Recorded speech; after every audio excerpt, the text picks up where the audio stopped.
Good morning friends, welcome to my channel Anu की मोहब्बत। और आप देख रहे हैं फना सीज़न 2। लास्ट पार्ट में हमने देखा था कि जहाँ पर जो हमारी एल्थिया रहती है वो कॉलेज में एडमिशन ले चुकी रहती है, और जब वो कॉलेज में एडमिशन लेती है तभी उसकी बुलिंग होने लग जाती है और वो रिहांशी उसकी बुलिंग करती है।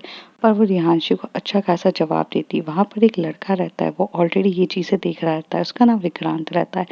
विक्रांत एक बार में जब जाता है तब उसे पता चलता है कि एल्थिया एक बाउंसर है वहाँ पर, और वो काफ़ी शॉक्ड हो जाए। और जब वो कॉलेज में जाता है तब उसे ये पता चलता है विक्रांत को कि एल्थिया नॉर्मल गर्ल नहीं है, वो बहुत ज़्यादा इंटेलिजेंट है और स्कॉलर है। लेकिन वो क्लास में अपने एटीट्यूड के लिए फेमस रहती है। अगर उसे जवाब नहीं देना है तो वो नहीं देती है, पर उसे ये पता चलता है वो काफ़ी इंटेलिजेंट है। दूसरी तरफ हमें ये पता चलता है कि जो दिव्यांशी रहती है वो भी काफ़ी अलग ही रहती है।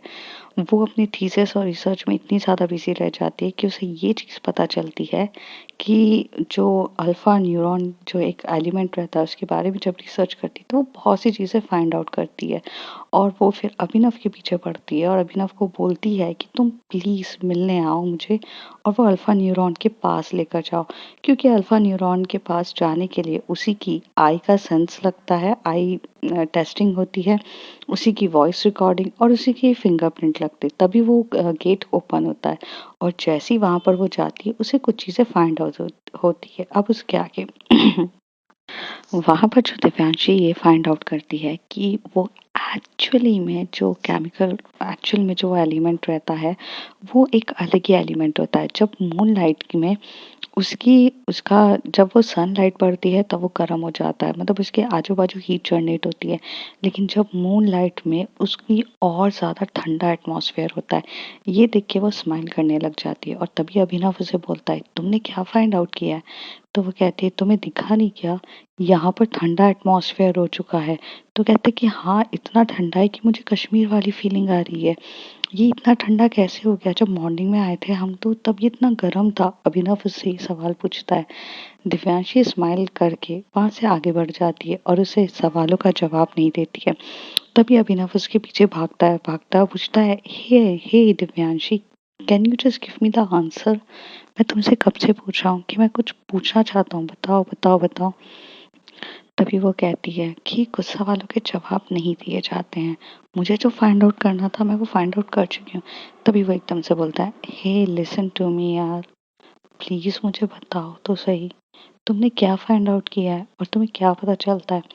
तभी वो कहती है कि ये अल्फा न्यूरॉन तुम्हारे पास बहुत टाइम से है ना। तो अभिनव कहता है यस, मेरे पूर्वजों ने मुझे दिया है और इसकी रक्षा करना मेरा फर्ज है। तो वो कहती है कि सिर्फ रक्षा करना फर्ज है, तुम खुद एक साइंटिस्ट हो, तुम ये फाइंड आउट नहीं कर पाए कि इसमें क्या क्या चीज़ें हैं और ये किस तरीके से वर्क करता है। तो अभिनव उसकी तरफ देख के बोलता है दिव्यांशी, अगर मैं फाइंड आउट कर पाता तो मैं इतनी बड़ी साइंटिस्ट की टीम नहीं लेकर आता। तो दिव्यांशी बोलती है या तो तुम फर्जी वाले साइंटिस्ट हो या तो फिर तुम्हें इतनी सी चीज समझ में नहीं आई। तभी अभिनव बोलता है hey you are insulting me right now, अब मुझे बताओ कि तुमने क्या फाइंड आउट किया। वो कहती है कि फाइंड आउट कुछ किया ही नहीं है मैंने, मैं सिर्फ ऑब्जर्वेशन के लिए आई थी, अब मैं फाइंड आउट करूंगी। मुझे बस कुछ चीज़ें थोड़ी-सी डिफरेंट दिख रही थी और इस डिफरेंट दिखने के लिए मैं यहाँ पे फाइंड आउट करने आई थी। तुमने अगर मुझे हायर किया है तो तुम्हें चीज़ें मिल जाएगी। तुम इतने ज़्यादा क्यूरियस और इतने ज़्यादा इम्पेशंस क्यों हो रहे हो? तभी अभिनव कहता है तुम बहुत अलग टाइप की लड़की हो, यू आर वेरी सस्पिशियस। तुम बहुत डिफरेंट तरीके से वर्क करती हो, तुम्हें नहीं लगता कि तुम बहुत अजीब हो। तभी वह हंसते हुए बोलती है हाँ, मैं तुम्हारे बाकी साइंटिस्टों की तरह नहीं हूँ, क्योंकि बाकी सारे टाइम साइंटिस्ट लोग ना पढ़ते हैं, रट्टू तोता होते हैं। पर एक साइंटिस्ट का एक सबसे बड़ी चीज़ होती है कि उसे रिसर्च करना पड़ता है, उसे अपने सोच का दायरा बढ़ाना पड़ता है, और मैं उनमें से ही हूँ। शायद तुम्हें जो भी लगे अभिनव। तभी अभिनव कहता तुम बहुत सस्पिशियस टाइप की बनती हो। तभी वो स्माइल करके बोलती है हाँ मैं हूँ, और जैसे जैसे मेरे बारे में जानते जाओगे तुम हर चीज़ में हैरान होते जाओगे। मुझे भी नहीं पता कि मैं कौन हूँ और क्या हूँ, बट कुछ तो अलग है मुझ में। हम्म। और ऐसे बोल के दिव्यांशी स्माइल करते हुए चली जाती है।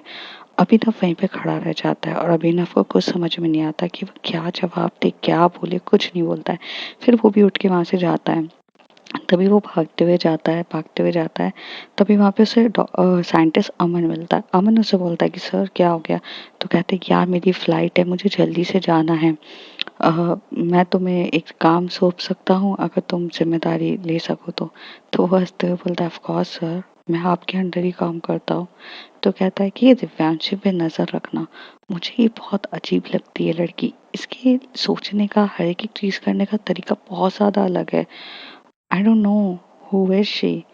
तो वो कहता है कि सर सच बोलूं ना, दिव्यांशी मुझे भी बहुत अलग लगती है। ये इसका किसी से घुलना मिलना नहीं, अकेले अकेले रहना, काम अपने तरीके से करना, और she is like limited talk. तो कहता है अरे ये तो अच्छी क्वालिटीज है, पागल है क्या तुम? मैं ये बोल रहा हूँ कि ये लड़की वो चीजें फाइंड आउट कर लेती है जो हमारी सोच के दायरे में भी नहीं रहती है। इसलिए बोल रहा हूँ इसके पीछे जाओ और पता करो। ठीक है, मैं कुछ दिनों के लिए न्यूयॉर्क जा रहा हूँ, may be I just come after the 2 weeks और 3 weeks, but you have to take care of that. तभी अमन कहता है of course sir, don't worry. और ऐसे कह के वहां से चली जाती है। दिव्यांशी जो रहती है अपने अपने लैपटॉप पे लेती है और वो कुछ रिसर्च करने लगती है और वो एक नोट्स बनाना स्टार्ट कर देती है। वो बहुत सारी चीज़ों के नोट्स बना रही रहती है, चीज़ें फाइंड आउट कर रही रहती है, देख रही रहती है, कैलकुलेशन वो काफ़ी अच्छे से कर रही रहती है। उसी ड्यूरेशन में उसे एक फ़ोन आता है और वो फ़ोन पिकअप करती है और कहती है हेलो। तो वो कहता है कि ma'am can I have 2 minutes for you? तो वो कहती है sorry I am very busy, और ऐसे करके वो फ़ोन काट देती है। फिर से उसका कॉल आता है और वो यही नंबर को डिस्प्ले होते हुए देखते है, फिर वो फ़ोन काट देती है। वो फ़ोन पिकअप ही नहीं करती है किसी का, जैसे उसको कुछ लेना देना ही नहीं है। थोड़ी देर के बाद उसे एक और कॉल आता है और वो जैसी कॉल आता है वो स्माइल करती है और वो फ़ोन पिकअप करती है और बोलती है कि फुर्सत मिल गई मुझसे बात करने की। तो तभी वहां से एक आवाज आती है अरे नहीं दिव्यांशी नहीं ऐसा बोलती है कि कुछ हाँ नहीं है। ठीक है, मैं और फ्री होकर फुर्सत तुम्हें तो कॉल बैक ऑफ करती कोर्स हूँ। थोड़ी रहती देर है, के बाद जो बट दिव्यांशी होती है वो अपने काम आपके में लिए तो लग जाती फ्री है। फ्री वो हूँ, लैपटॉप पर बस यही बैठ के बहुत प्रॉब्लम सी है चीजें देख कि रही टाइम रहती नहीं है। मिल पाता है। उसका ऑब्जर्वेशन अच्छा बहुत मैं अच्छा क्या बोल रहता है, रहा तो वो था बहुत सी कि सारी क्या आप चीजें मेरे लिखने लिए के लिए थोड़ा सा स्टार्ट हो वक्त जाती है। निकालेंगी? फिर वो क्या वहाँ आप पे थोड़ा सा बोर्ड वक्त रहता है, वो निकालेंगी वहाँ पर मेरे कुछ लिए? क्या केमिकल्स आप थोड़ा सा वक्त रिएक्शंस निकाल के लिख मेरे रही लिए रहती है। कुछ काम जैसे करेंगी? कि तभी वो हंसते हुए बोलती है केमिस्ट्री के तुम्हारी जो बहन हूँ, एलिमेंट्स ऑफ होते हैं कोर्स उसको करूंगी, अगर चलो मिक्स बताओ करके मुझे। क्या तो कहता है एलिमेंट्स मैं बनते क्या हैं आपको वो 15-20 सब मिनट के लिख बाद रही फ्री थी। होके तो कॉल वो करूँ? बहुत सारी अभी केमिकल्स लगता है, की मुझे लगता है सिचुएशंस आप बना रही ऑफिस में रहती है। होंगी। वो हर जब एक फ्री चीज हो में जाए काफी तब हम बिजी बात रहती है। करते थोड़ी हैं। देर में उसी के डोर पे एक नॉक नॉक होता है। वो जैसे ही वो डोर को ओपन करती है वो कहती है कि हाँ तुम यहाँ क्या कर रहे हो? तुम तुम अभी तक यहाँ क्यों हो, और सडनली से मेरे कैबिन में आने का क्या मतलब है? तभी वो एकदम से हंसते हुए बोलता है क्यों, तुम इतनी शॉक क्यों हो गई हो? ऐसे तो रिएक्ट मत करो कि जैसे तुमने किसी को भूत को देख लिया है।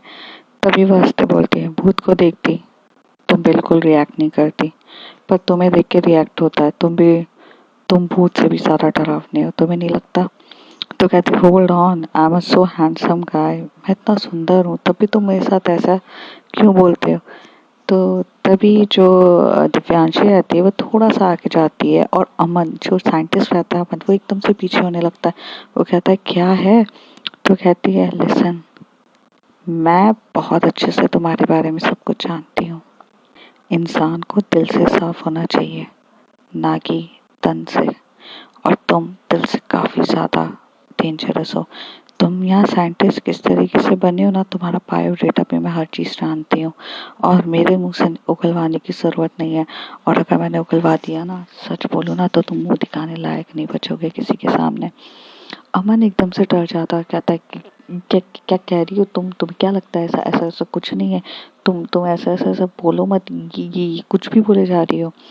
तभी तभी दिव्यांशी स्माइल करती है और बोलती है उफ, मैंने तो हवा में तीर मारा था ये बोलकर, पर तुम्हारी लड़खड़ाती हुई आवाज ने सीधे सीधे बता दिया कि तुम क्या हो।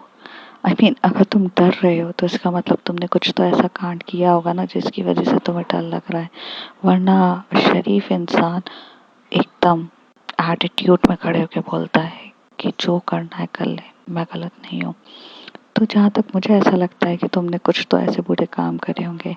वेल, अब मेरी नज़र तुम पे टिक गई है, तो इससे पहले तुम मुझ पे नज़र रखने की कोशिश कर रहे हो, पहले खुद की जान लो। क्योंकि दिव्यांशी अगर किसी के पीछे पड़ जाती है ना, तो फिर पूरी बाल, बोलते हैं ना, वो बाल तक जाते हैं। आई मीन उसका वो कहावत क्या थी कि बाल खुरेदने लगती है, तभी वो कहता है कि सुअर के बाल तक पता करने रहते हैं। तो कहती एग्जैक्टली वही वाला चीज़ मैं पता कर लूँगी। तभी वो कहता है देखो मैं सिर्फ तुमसे ये बोलने आया था कि तुम यहाँ कर क्या रही हो, इतनी रात हो गई है। तो वो कहती है कि ऑफ कोर्स ऑफिस में बैठ के लोग अपने लाइफ को अकेले तो एंजॉय नहीं करते हैं ना, और यहाँ बैठ के तो मैं, ऐसा तो है नहीं कि मैं अकेले ही अपने आप को सेटिस्फाई कर रही होंगी। जाहिर सी बात है, ऑफिस में हूँ, काम कर रही हूँ, कैमरे हर जगह लगे हैं। तो तुम्हें क्या लगता है मैं यहाँ बैठ के ये काम करने के लिए आई हूँ? तभी अमन कहता है तुम सीधे मुंह बात क्यों नहीं करती हो, तुम इतना टेढ़ी तरीके से जवाब देने की क्या जरूरत है? I mean I am just asking कि why why you are just what you are doing. तो तभी स्माइल करती है और वो हंसते हुए बोलती है काम की बात करो, तुम यहाँ क्या पूछने आए हो, या मुझ पे नजर रखने आए हो, या क्या करने आए हो? तभी अमन कहता है नजर वजर रखने नहीं आया हूँ, बस पूछने आया था कि समथिंग इज लाइक। तो कहती हैं कि अंदर आ जाओ ना, तुम बैठो यहाँ पर, मैं जो काम कर रही हूँ, अगर तुम समझ जाओ तो अच्छी बात है। और ऐसे कह के दिव्यांशी अपना पूरा डोर ओपन करती है और वहाँ पे अमन को बिठा देती है। दिव्यांशी को कोई फर्क नहीं पड़ता है कि अमन वहाँ बैठा है या क्या कर रही है। वो फिर उस बोर्ड पे जाते, व्हाइट कलर का जो बोर्ड रहता है, मार्कर उठा के फिर वो अपनी जो केमिस्ट्री की जो केमिकल्स इक्वेशंस होती हैं वो सब लिखना स्टार्ट कर देती। वो बहुत कुछ ऐसा लिखी जा रही थी कि जो अलग ही था। तभी जो वहाँ पे अमन बैठ के वो इक्वेशंस की फोटोज खींच रहा था और सोचने की कोशिश कर रहा था, और वो सोचा था, तभी दिव्यांशी टर्न होती है, बोलती है और वहां पर बैठा हुआ जो हमारा अमन रहता है वो इक्वेशंस देखे जा रहा रहता है। दिव्यांशी टर्न होके बोलती है कि एक बात बताओ, तुमने इक्वेशंस देख लिए, तुम्हें समझ में कुछ आ रहा है? तो कहता है अरे मुझे पता ही नहीं है, तो मेरे को समझ में कैसे आएगा?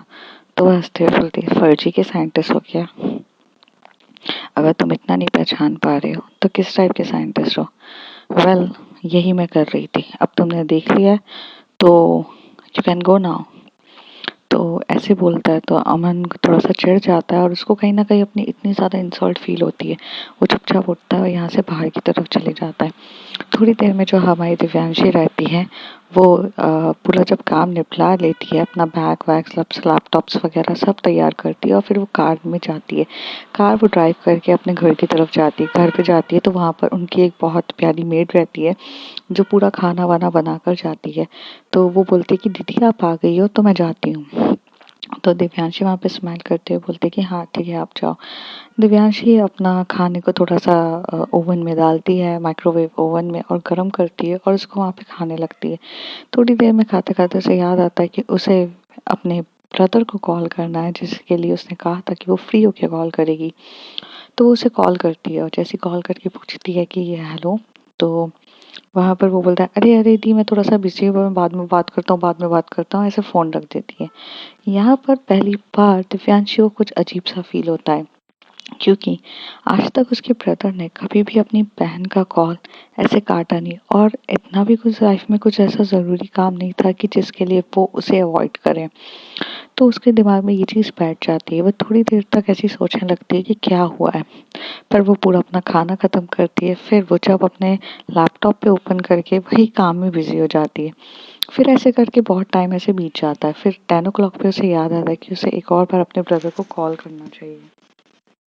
और फिर वो वहाँ पर जाती है, फिर से एक और बार अपने ब्रदर को कॉल करती है। जैसे ही वो अपने ब्रदर को कॉल करती है दिव्यांशी, तो उसका ब्रदर फिर से फ़ोन काट देता है। इस बार उसे बहुत सी चीज़ें सस्पिशियस लगने लगती है कि जो ब्रदर उसके आजू-बाजू घूमता था और उसे दीदी-दीदी कह के कभी इग्नोर नहीं करता था, वो ऐसे सडनली से होती है। तभी वो वहाँ पर एकदम कॉल करती है उसी के फ्रेंड को। जैसे ही उसका फ्रेंड होता है वो कहता है कि हम क्लब में आए हैं दी, हम क्लब में मस्ती कर रहे हैं, ये है वो है, आप अब भी आ जाओ, ये वो ऐसे ऐसे वो बोलती है।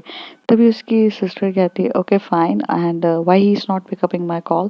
तो कहता है कि वो एक लड़की से बात करने में काफ़ी ज़्यादा बिजी है और वो अपनी उसकी एक नई फ्रेंड बनी है, वो उसी के साथ कुछ ज़्यादा ही टाइम स्पेंड करता है आजकल। तो वो उसी के आजू बाजू घूमता रहता है, पता नहीं उसे क्या प्रॉब्लम है, बट दी वो मेरे साथ भी आजकल ज़्यादा इन्वॉल्व नहीं होता है। तो वो बोलती है कि क्लब वाली फ्रेंड है, तो कहती है कि हाँ वो क्लब में ही है, आती है। तो दी बोलती है अच्छा ठीक है, मैं रखती हूँ फ़ोन, और ऐसे कह के यहाँ पहुँच जाती है। थोड़े टाइम तक वो काफ़ी ज़्यादा टेंशन में रहती है कि उसका ब्रदर कोई गलत डायरेक्शंस में तो नहीं चला गया, और कौन सी ऐसी लड़की है जो उसको इतना ज़्यादा मतलब इन्वॉल्व कर रही है, चीज़ें हो रही है, तो वो काफ़ी ज़्यादा उन सब चीज़ों में सोचने लग जाती है। थोड़ी देर के बाद दिव्यांशी अपने लैपटॉप्स पे काम करके रखती है और रात के 12 बजे सो जाती है। मॉर्निंग का जब टाइम होता है तो दिव्यांशी फ़ोन की तरफ देखती है और उसमें वो देखती है कि उसके ब्रदर के एक भी मिस कॉल्स नहीं है। मतलब उसका ब्रदर जो एक्चुअल में उसके लिए इतना डेडिकेटेड था, वो फ़ोन नहीं उठाता है और नहीं करता है। और तभी उसे एक एक मैसेज आता है कि ma'am can you have a time, we can talk and please please please check a mail. तो ये देखकर वो अपना लैपटॉप उठाती है और वहाँ पे ईमेल्स चेक करने लग जाती है। ईमेल्स बहुत फॉर्मल तरीके का रहता है और एक यूनिवर्सिटी से ईमेल आया रहता है कि प्लीज़ मैम एक सेमिनार करने के लिए आप इधर आ जाइए and please come towards, please please please, it's a great opportunity, हमारी जो कॉलेज है उसकी रेपुटेशंस बढ़ जाएगी, प्लीज़ आप आ जाओ, प्लीज़ आप आ जाओ, ऐसे करके बहुत ज़्यादा बोलती है। उसे वो सब चीज़ें बोलनी रहती है, उसका ये सब चीज़ें चल रहा रहता है।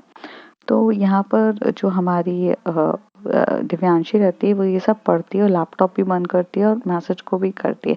फिर वो अपना बाथ रूटीन भी रहा है। दूसरी तरफ जो हमारी एल्थिया रहती है वो कॉलेज आई रहती है और वो काफ़ी ज़्यादा मतलब ड्रेसिंग सेंस तो उसका बहनजियो टाइप था, लेकिन काफ़ी ज़्यादा बहनजियो टाइप था इस बार तो। मतलब वो नॉर्मल ऐसा लगता है ना जैसे कभी घर के पहने हुए कपड़े वगैरह वो सब पहनकर आ जाती है।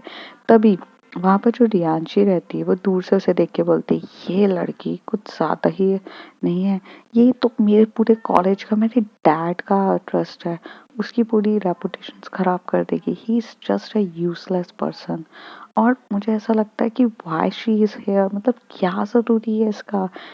तभी वहाँ से उसकी दूसरी फ्रेंड कहती है बेब तुमने कुछ प्लान नहीं किया है क्या। तो कहती है छोड़ो, मुझे इतना टाइम नहीं है कि आई am just wasting my time on that.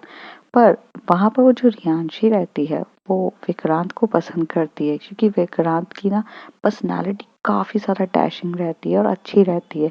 और विक्रांत ने उसे भाव भी नहीं दिया रहता है। मतलब ऑल द बॉयज़ जो काफ़ी ज़्यादा अट्रैक्टेड टूवर्ड्स रियांशी रहते हैं और वो पहली बार उसे इग्नोर करता है, मतलब वो इम्पोर्टेंस ही नहीं देता। और गर्ल को जब कोई लड़का इम्पोर्टेंस नहीं देता है तो उसके दिमाग में ये बात बैठ जाती है कि यार ये मुझे इम्पोर्टेंस क्यों नहीं दे रहा है। तो वही रियांशी के साथ हुआ रहता है कि रियांशी को भी ये दिखती है।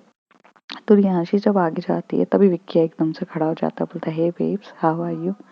तो वो बोलते हैं कि तुम्हारा दोस्त कहाँ जा रहा है। तो वो कहता है अरे वो तो वो एल्थिया के पीछे, वो जो नई लड़कियां है ना उसके पीछे जा रहा है। तभी बोलते तुम्हारे दोस्त को उधर क्या इंटरेस्ट है, आई मीन लाइक वो बहनजी टाइप लड़की में क्या इंटरेस्ट है, कैसे मतलब वो ऐसे मतलब इतना ज़्यादा टाइम क्यों ऐसे दे रही है। तो दे रहा है। तभी वो कहता है तुम्हें उससे क्या लेना देना, I am there for you, मैं तो हूं ना तुम्हारे साथ। तो हाँ बट मुझे जानना है। तो वहां पर जो विक्रांत रहता है वो एकदम से चिल्लाता है एल्थिया एल्थिया। तो एल्थिया पीछे मुड़ के बोलती है, कहती है कि क्या हो गया है तुम्हें, तुम इतनी जोरों से क्यों चिल्लाए। तो कहता है अरे नहीं नहीं मैं तो तुमसे ऐसे ही बोल रहा था, क्या क्या कहाँ जा रही हो। तो वो कहती है ऑफ कोर्स क्लास है तो क्लास में ही जाऊंगी ना, तुम्हें क्या लगता है कि यहाँ मैं कैंटीन के लिए पैसे भरे हैं मैंने। तो तभी विक्रांत हंसते बोल रहा है यार तुम बहुत ज्यादा फनी हो। तो कहती मैं फनी नहीं हूँ, चलो।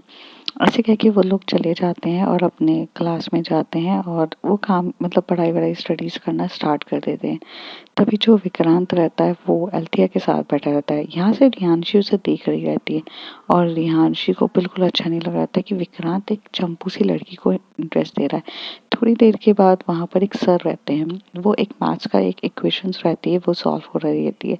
तभी वहाँ पर जो लड़की रहती है वो कहते हैं कि सर मुझे ये टॉपिक समझ में नहीं आया है। तो सर बोलते हैं इतना सिंपल सा तो टॉपिक है बच्चा, आपको क्यों नहीं समझ में आया है? रुको मैं समझाता हूँ। बट मैं ये सोचा था ये टॉपिक के बारे में कोई और भी अगर आपको अच्छे से समझाए, क्योंकि मैं तो ऑलरेडी समझा चुका हूँ आपको। और अगर आपको समझ में नहीं आया है तो शायद आपको किसी स्टूडेंट की हेल्प लेनी चाहिए जो अपने लेवल पे आपको समझा सके, क्योंकि कभी कभार प्रोफेसर का लेवल थोड़ा हाई हो जाता है और वो समझाना मुश्किल हो जाता है। इफ़ देयर इज़ एनीवन, तो तभी वो उनके पास भी मेरिट लिस्ट रहती है। कहते हु इज़ अल्थिया? तो अल्थिया वहाँ से खड़े होके बोलती है तो इट्स मैम। तो कहते oh you are the topper, I think तुम हेल्प करो। तभी वहाँ से रियांशी पीछे से आवाज देती इसको कुछ नहीं आता है सर, इसे क्या आएगा? पिछली बार फिजिक्स वाली मैम ने खड़ा किया था, एक जवाब तो नहीं दे पाई। रत्तू तोता है ये, पता नहीं लोग कैसे जुगाड़ से शायद आ गए हैं, अब तो नहीं आता है। तभी जो अल्थिया रहती है वो कुछ रिएक्ट नहीं करती है। तभी विक्रांत एकदम से टर्न होके बोलता है ऐसा नहीं है, ऐसा बिल्कुल भी नहीं सर, शी नोज दैट।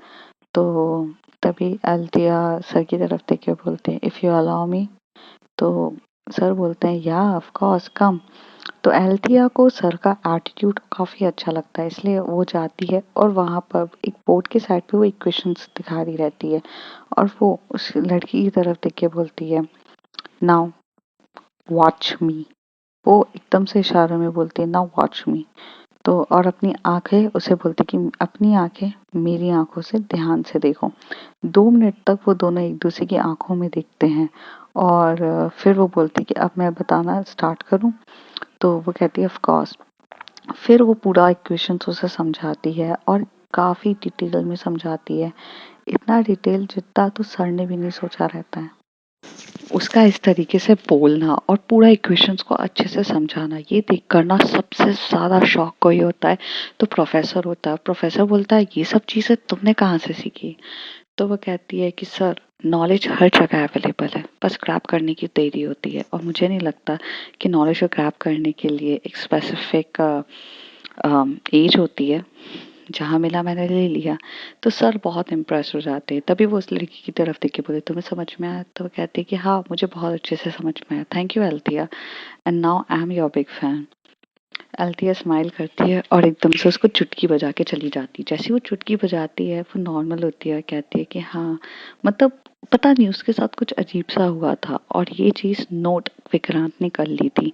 वहां पर जो रियांशी रहती है वो भी उसे बोल रही रहती है, लेकिन रियांशी का वो कुछ भी जवाब नहीं देती है। रियांशी को काफी ज्यादा बुरा लगने लगता है और वो ये चीज़ से ना काफ़ी ज़्यादा डिस्टर्ब हो जाती है। थोड़ी देर के बाद जब लंच ब्रेक हो जाता है तभी रियांशी अपने दोस्तों को बोलती है कि सुन मेरे पास एक बहुत अच्छा प्लान है, इसको तो मैं सबक सिखाती हूँ। सुन ना वो वाला बैग है ना, उस बैग में से ना बहुत महंगी सी मेरी मेरी रॉयल चेन है, वो जाके इसे अल्थिया के बैग में डाल दे और मैं सबको जाकर बोलूँगी कि मेरी रॉयल सी चेन है ना वो चोरी हो गई है और फिर उसे ढूंढना पड़ेगा, ऐसे बोलती है। तब वहां से जाती है, वो चेन वहां पर डाल देती है और फिर सब लोग रॉयल सी चेन के बारे में ढूंढने लगते हैं। ऐसे हंगामा हो चुका रहता है, सबके बैग्स चेक कराती है, वो प्रिंसिपल ऑफिस को बुला लेती है, सारे सब लोग आ जाते हैं। सब आ जाते हैं प्रिंसिपल ऑफिस में आ जाते हैं और सब ऐसे ऐसे चेक करने लग जाते हैं। थोड़ी देर में जो हमारी जो अल्थिया रहती है उसका बैग चेक होता है तो वहाँ पर उसे चेन मिलती है और जैसी चेन मिलती है तो सब एकदम से जो रियांशी रहती है वो एकदम से चढ़ जाती है, ma'am look at that girl जिसका स्टेटस नहीं है, जिसका कुछ भी नहीं है, वो मेरी रॉयल सी चेन बना के अपने घर के लिए अपने खुद के लिए कपड़े खरीदना चाहती है, जो इस तरीके की हरकतें कर रही है। आप ऐसे लोगों को कॉलेज में रखना चाहते हो? Look at that her level, she don't deserve that. ऐसे करके वो बहुत बोलने लग जाती है, बहुत बोले जा रही रहती है। तभी अल्थिया कुछ नहीं करती। तभी प्रिंसिपल मैम अल्थिया की तरफ देख के बोलती हैं अल्थिया टेल मी ये आपने किया है? अल्थिया उसकी तरफ देख के बोलती है मैम मैंने नहीं किया है। तो विक्रांत बोलता है हाँ मैम, अल्थिया नहीं कर सकती है ऐसे, अल्थिया क्यों करेगी। तभी वहां से जो रियांशी होती कहती उसके बैग से निकली है चीजें, ऑफ कोर्स उसने किया है, तुम उसका साइड क्यों ले रहे हो, माना कि वो तुम्हारी दोस्त है बट तुम इस तरीके से तो उसका गलत चीज में साथ मत दो ना, मतलब उसने ये सब चीजें नहीं की है तो ऐसे कैसे बोल सकती हो, उसके बैग से निकली है। तभी विक्रांत कहता है हो सकता है मैम किसी और ने उसके बैग में डाल दिया, हम लोग जब कैंटीन गए थे तो मे भी हो सकता है तब। तो अ, यहाँ पे प्रिंसिपल मैम बोलती हैं हो सकता है बट यहाँ पर तो सीसीटीवी कैमरास भी नहीं लगे हैं जिसकी वजह से हम ये चीज़ फाइंड आउट कर सकें। तभी अल्थिया बोलती है कि मैम मैं 2 मिनट में आपको साबित कर दूंगी कि ये मैंने नहीं किया है। तो विक्रांत बोलता है कैसे साबित करोगी तुम, तो वो कहता है कि 2 मिनट रुको मैं साबित करती हूँ। वो थोड़ा आगे जाती है और आगे जाके रिहांशी की तरफ देखती है और बहुत घूरती हुई नजर से देखती है, उसकी आंखों में एक अजीब सा दिख रहा था। वो एकदम से घूरते हुए कहती है बताओ मुझे ये चीज तुमने करी है या किसी से करवाया है, क्या तुम्हारा ये प्लान था ना कि तुम मेरे ही बैग में ये चेन डलवाओगी, बताओ। तभी रियांशी पहले एकदम से बोलती है क्या कर रही हो तुम, मुझे बहुत अजीब सा फील हो रहा है, मत करो मेरे साथ ऐसा। तभी वो बोलती है मैंने कुछ भी नहीं किया है, बता रही हो कि नहीं सच, अगर जब सच बता दोगी तो अपने आप बेटर फील करोगी, जितना लाइट फील करोगी अगर सच बताओगी, और अगर सच नहीं बताओगी तुम इतना ही दर्द फील करोगी। तभी वो कहती है हाँ मैं नहीं किया है, मैं नहीं किया है, मैंने ये तुम्हारे चेन में अपनी फ्रेंड से बोल के दिलवाया था और मैं यही चाहती थी कि सबकी नसों में तुम गिर जाओ। तो तभी वो कहती है कि मोटिव क्यों था ऐसा, कहते विक्रांत, विक्रांत को मैं पसंद करती हूँ और तुम मेरी ही दोस्त विक्रांत को इतना लाइन मार रही हो और उसे क्या आजू बाजू घूमती हो, आई मीन वो तुम्हारे पीछे घूम रहा है, ये तो गलत है ना। ये मुझे चीज अच्छी नहीं लगी और यही एक रीजन था जिसकी वजह से मैंने ये सब चीजें करी। तभी एल्थिया थोड़ा सा पीछे होती है और अपनी आंखों को क्लोज करके ओपन करती है और वहां से टर्न होके अपना बैग उठा के चली जाती है। तभी रियांशी एकदम से बोलती है कि क्या हुआ है, समथिंग इज हैपेंड। तो तभी प्रिंसिपल बोलते हैं कि तुम मेरे ऑफिस में चलो।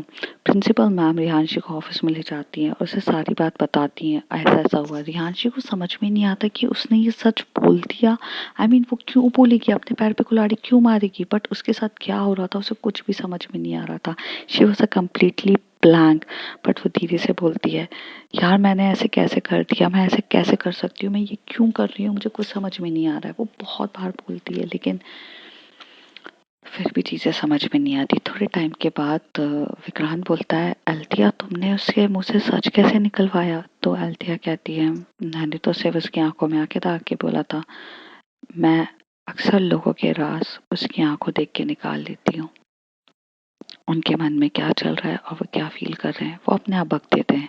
जैसे कि तुम मेरे पास इसलिए हो क्योंकि तुम मुझसे सिर्फ नॉलेज गेन करना चाहते हो, तुम्हारे अंदर कोई सेक्सुअल डिजायर या फिर मेरे लिए प्यार नहीं है, तुम अपना सेल्फिशनेस की वजह से मेरे साथ हो।